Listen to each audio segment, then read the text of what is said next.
Topex, pero baka gusto niyang i-conserve. Now Giovanni, the bus driver Halalon, is a guy who has been on a roll dito sa second round of eliminations. The bus driver who outscored Perpetual in overtime 11-9, scoring right away ngayong araw. Mecca, pinasa kay Holtz.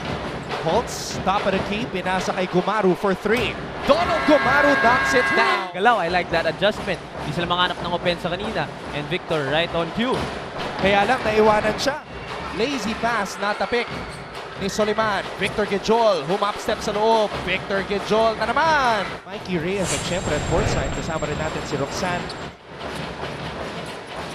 Bulawan, short stab off the glass and in for Jem Bulawan. Meron ng 4 na puntos. That's the second half. Arellano University, ang kanilang pinakamahabang winning streak this season was at 4. And they want to keep this current back-to-back streak going. El Granada back on their bench. So congratulations to Coach Gary David and the rest of the national basketball team for their participation. Looking for Victor.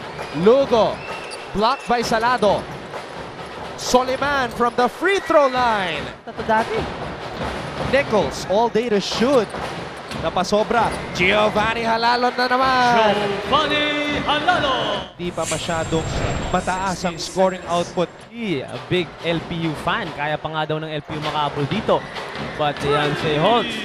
He is also a basketball coach. And also, 4 na babae rin sa bahay at ako lang ang lalaki. So it's the same scenario with the Codinera residents. Pero naging coach ko rin ito, actually, si Coach Jerry nga. When he was still with... Oo, nakakita ko last game, dala niya yung hammer niya eh. Talagang iba yung datingan nitong si Martin Antonio. Paghawak na talaga niya mismo yun. Makompleto ang ating broadcast team ngayon. Kasama natin. Salamat, Roxanne. 7 nga ang bagong players na pinasok ni Coach Topex Robinson. So talagang pinasa kay Banga. Bangas, tumepak, dinabasang bola. Gumaru, nagpakawala ng 3. Nothing but net!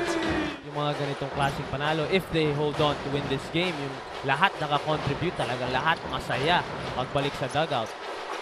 It's on the floor. So talagang todo suporta ang buong komunidad ng Arellano University. And coming from also, siyempre nag-college ball din ako, it's a big deal